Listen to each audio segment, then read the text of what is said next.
Ladies and gentlemen, boys and girls, welcome back, friends and family, fans and followers, to the Zita Nation.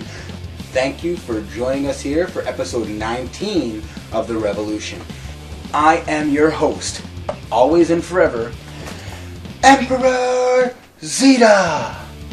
Coming to you from the Fortress of Solitude, as always, here in Etobicoke, Canada. So the summer is officially over. It is Labor Day weekend. Wanted to thank you guys because episode 1 of the Zita Nation has finally gotten 100 hits. I've said it before, I'll say it again. Leave your questions, leave your comments, your suggestions, what you'd like to see on the show. So this week I have a very special treat for you guys. As you know, my background is half Italian and I grew up watching my family make sauce. Now for all you Italians out there, you know what I mean by make sauce. I have the whole process, hosted by The Voice. Anyways, enough for me. Let's get on with the show. Rock and roll, baby. And here we go.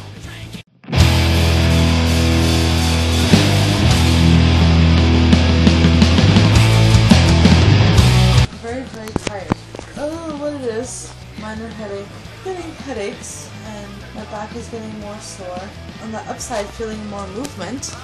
Well, more movement. The baby's growing bigger, so I'm feeling more of the little hiccups, little punches, kicks. Pretty soon, you'll be able to feel what I'm feeling. I'm stronger, so it's good. Cravings have actually been okay. I had the biggest craving for pizza. And for some reason now, cup of soup. Cup of soup is my newest craving, but still eating constantly. The bladder's okay. Still okay now because the baby's not completely resting on it. At the end, yeah, it'll be every like 10-15 minutes, kind of like with, the way it was with Catherine. So I'm not looking forward to that because it'll be having to help me out of bed every few minutes. No, not harder for me to move around. I'm still able to go Latin dancing, so that makes me happy. Still comfortable with my size, although I wish I was like a size 2. I'll be getting bigger and bigger and bigger, and pretty soon, you know, in the next few months, I'll probably be the size of a house.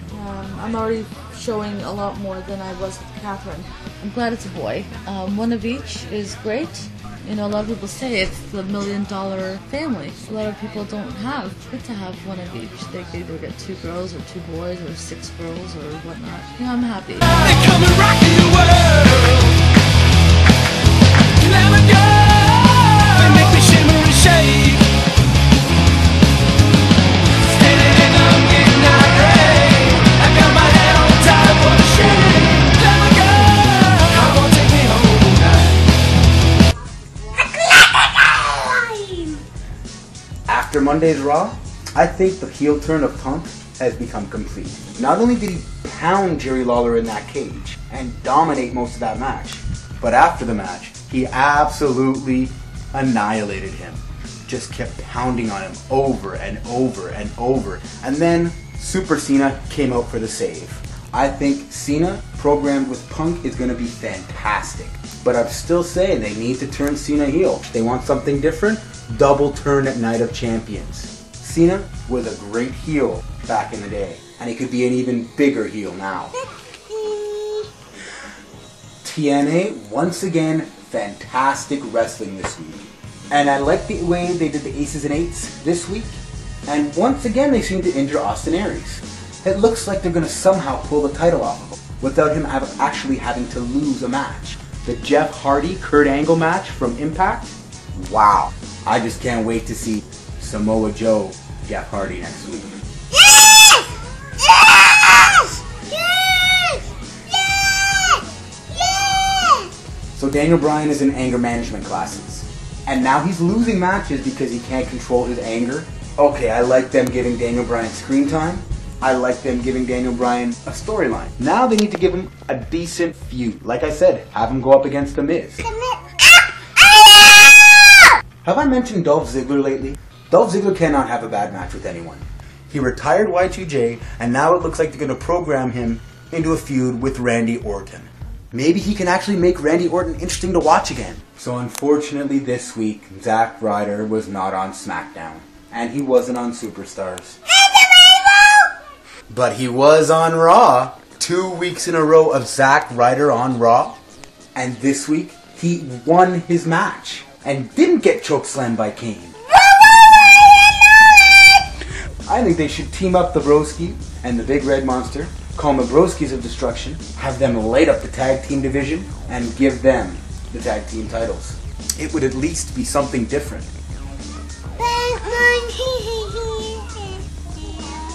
Okay, we're making sauce. Just when the tomatoes are ready and ripe. Look at all the tomatoes. Holy. Wash them. Gotta wash the tomatoes, cut them. Take some of the seeds out so you don't, when you clean it, there isn't so much left over. You don't get it so sour with the seeds. Then you boil it till it becomes almost liquid. You take all the seeds out.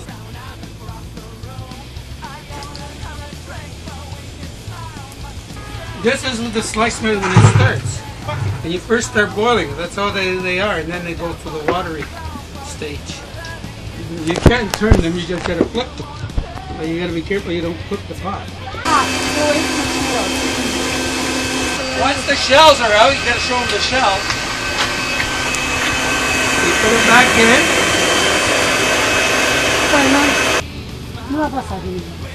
Can you and then you put it back in here to reboil it again. Put some salt and basil. Some of the fresh basil they'll be putting into the sauce. Picked fresh out of Nana's garden. I said, this is my Nana's garden, by the way, where she grows the fresh basil. No, you tried it before she sees it.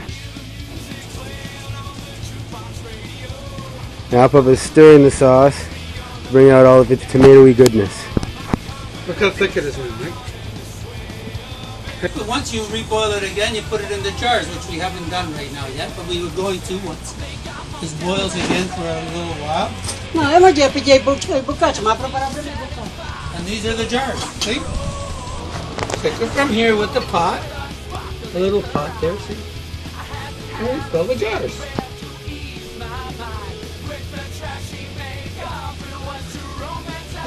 You fill them, put the top on, put them in the box and let them cool, and you're ready to go. And you can make your spaghetti sauce.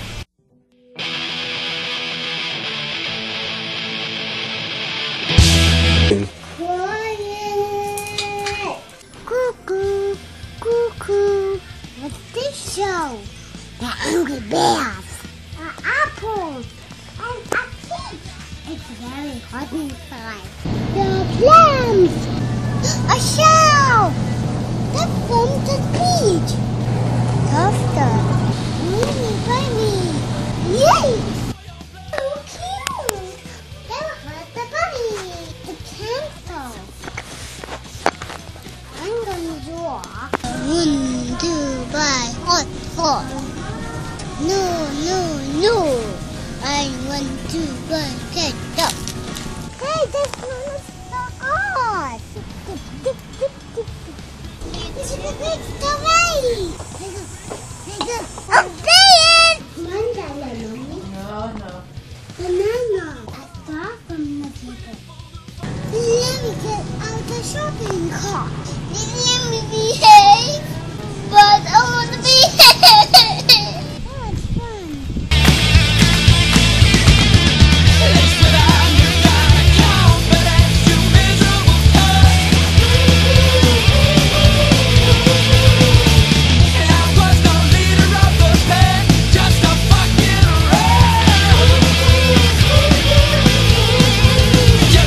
Hello, people!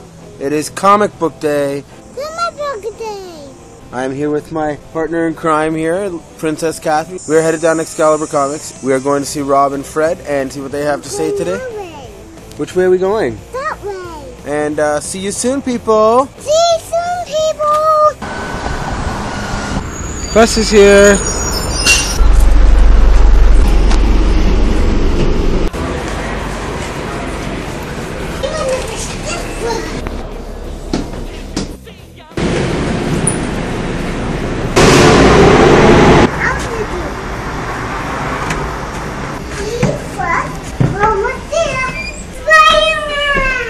is Excalibur Comics, 3030 Bloor Street West, upstairs above the Kingsway Theater. This week what we're going to talk about is a couple of good series. Winter Soldier by Ed Brubaker and Michael Larkin stuff. Great series. Unfortunately, I heard that Brubaker's going to be leaving us, so it'll be a pity when it goes, but it's still worthwhile. So I recommend number 9 to you. The end of the Red Hulk series.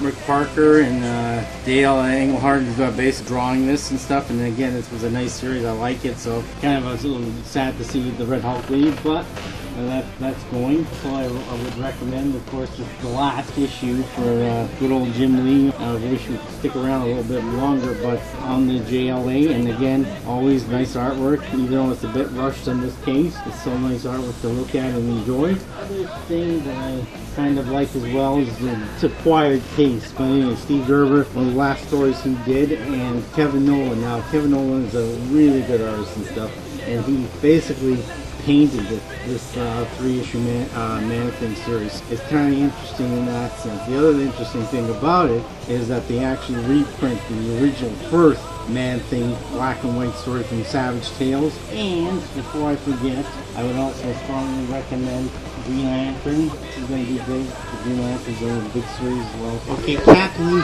Easy by Roy Crane. And this is all the color stuff. You know, this is 1930s, but this is just nice overall splash comic strips. Captain Easy, Fantagraphics been doing a good job on.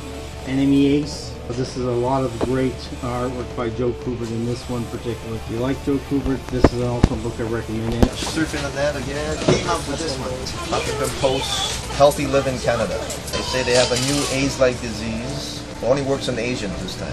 It's not contagious, but damages the immune system. They've known about this since about 2004, mainly in Thailand and Taiwan. The conspiracy people believe the AIDS were actually created in the lab, Fort Detrick especially. They didn't call it AIDS, but the same symptoms apply. Now reading that, I also put me back to when the other conspiracy guys, they write about the British, how they have every known race where they actually have a virus that could kill that specific race off. That reminds me of a CBC's reporter that says there won't be a living North American Indian in 50 years. Are they going to use that genetic virus and just pick off the specific race type? Similar to SARS, which came about and usually hit countries that didn't join the war against Iraq.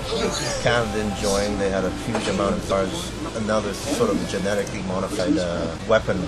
Reminds me of this AIDS-like virus. It is very, very much suspicious. Back to AIDS, his documentary is on YouTube called Deconstructing the Myth of AIDS. There's a guy from UCLA, professor, who's a Nobel laureate as well. He did a study where he had 50 supposedly people who had AIDS, and he coupled them with the partners, and they were sexually involved, and not one of the non-AIDS partner got AIDS. And if you look at the San Francisco AIDS compared to the so-called AIDS in Africa, they're two separate, distinct virus type. What happened was they vaccinated all these Africans for smallpox, and all of a sudden, a few months later, AIDS popped up for the first time. In San Francisco, they vaccinated all the gays in hepatitis B. A few months later, they got AIDS, and they said, oh, they were the same type. But when you analyze them, they found they're two different strains, and they don't even match. They couldn't come from each other, and so on and so on. A lot of these scientists who actually work in the field, in the lab, are coming up with all this contradictory evidence against AIDS being natural or coming from environment. They all point to something man-made, more of a weapon. Guess what? It's over. Another week here at the Zita Nation is done. As always, I have been your host, Emperor Zita, thanking you for joining us here for episode 19 of The Revolution. Join us again here next week, right here on YouTube. Go back and check all of our other episodes right here on YouTube. And follow my channel, Emperor Zita, right here on YouTube. Pick up your Drop Dead Pinups Electric Night CD and check them out on iTunes. Follow them on Twitter at Drop Dead Pinups. Don't forget to follow me on Twitter at Emperor Zita. Head down to Excalibur Comics for all your comic book related needs. And why don't you come and mess with me, tough guy? Hey!